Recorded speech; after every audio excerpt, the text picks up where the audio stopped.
Terlihat beberapa hewan yang mati tertancap di tumbuhan berduri. Tampaknya ini adalah sesuatu yang disengaja. Lantas siapa yang bertanggung jawab atas hal tersebut dan apa tujuannya? Ternyata pelakunya adalah longgerhead shrike, salah satu dari sekian banyak spesies burung shrike. Di Indonesia sendiri mereka memiliki banyak sekali sebutan. Misalnya saja burung cendet, burung towet, atau juga burung pentet. Ada beberapa alasan kenapa mereka menusuk mangsanya ke tumbuhan atau kawat berduri.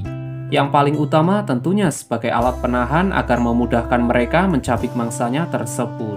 Bahkan di tempat tertentu ada beberapa mangsanya yang memiliki racun, sehingga ia akan biarkan mangsanya tertancap selama berhari-hari sampai racun itu berhasil terurai. Ini mirip seperti kantung atau tempat makanan yang bisa mereka datangi sewaktu-waktu. Tak jarang juga para burung jantan melakukan hal unik tersebut untuk memikat atau menarik perhatian burung betina. Karena perilaku mengerikannya tersebut membuat mereka mendapat julukan sebagai the butcher bird atau burung jagal. Sebagai karnivora yang sempurna, burung cendet akan memangsa hewan apapun yang mereka temui. Mulai dari mamalia kecil, serangga, reptil, dan juga burung yang lain. Bahkan ada beberapa orang yang mengklaim keahliannya menirukan suara burung lain akan mereka gunakan untuk menarik perhatian calon kurbannya.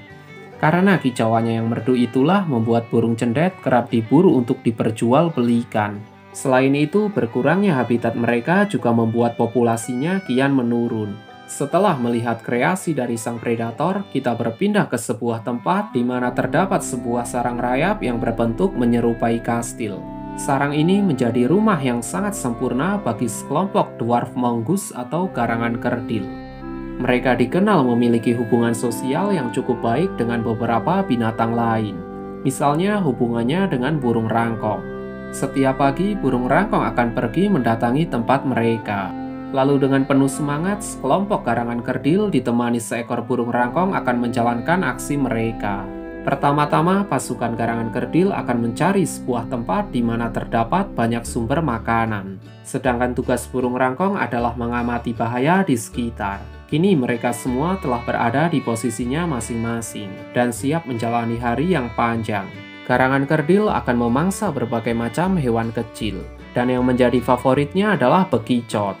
Karena bekicot memiliki cangkang yang keras, garangan kerdil harus menggunakan teknik khusus, yaitu dengan membenturkan cangkang bekicot ke sebuah batu atau batang kayu yang keras. Setelah cangkang itu hancur, barulah ia akan melahap mangsanya. Ketika para garangan kerdil sedang asyik-asyiknya berburu, tiba-tiba burung rangkong memberi sebuah sinyal jika ada bahaya yang mendekat. Mendengar sinyal bahaya, para garangan kerdil akan bergegas untuk berlindung. Beberapa saat kemudian, setelah memastikan situasinya aman, para garangan kerdil akan melanjutkan perburuan mereka. Dan sebagai tanda terima kasih, burung rangkong akan diberi sedikit hasil dari buruannya. Namun, alam memang sulit untuk diprediksi. Kali ini bukan bahaya dari hewan predator, melainkan hujan lebat yang tentu akan menghambat aksi mereka ketika berburu. Akhirnya, kelompok garangan kerdil memutuskan pulang ke sarang rayap untuk berteduh.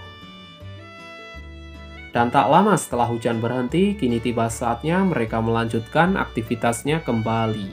Tak hanya dengan burung rangkong, garangan kerdil juga memiliki hubungan yang cukup istimewa dengan kawanan warthog. Namun sebelum melihat apa yang akan dilakukan oleh kedua hewan berbeda spesies ini, kita sejenak berpindah ke sebuah perairan di Afrika, tepatnya di Danau Tanganyika. Di sini hiduplah sekelompok ikan yang memiliki perilaku mirip dengan burung kedasi, yang mengabaikan perannya sebagai orang tua. Ikan tersebut bernama kuku catfish. Untuk menjalankan aksi jahatnya, kuku catfish memiliki targetnya sendiri, yaitu induk ikan siklid. Pertama-tama mereka akan membuat keributan di saat ikan siklid sedang bertelur. Di saat itu juga ia akan menaruh telurnya di sarang ikan siklid. Induk siklid yang tidak curiga akan bergegas memasukkan telur yang berhamburan ke dalam mulutnya, termasuk telur kuku catfish. Dan selang beberapa waktu, akhirnya bayi kuku catfish pun menetas. Pertumbuhan ikan parasit ini begitu cepat, sehingga ia akan melahap saudara tirinya. Dan setelah cukup besar, anak kuku catfish akan merangsak keluar dari mulut induk asuhnya, lalu memulai hidupnya secara mandiri. Menurut kalian bagaimana? Lebih jahat burung kedasi atau kuku catfish? Tulis di kolom komentar. Oke, mari kita lanjutkan kisah garangan kerdil dan para warthog. Setelah menghabiskan hari yang melelahkan, para warthog akan beristirahat. Dan di saat itu juga garangan kerdil bersama kelompoknya akan datang dan langsung memulai aksi mereka. Para garangan kerdil akan memakan parasit yang ada di tubuh warthog.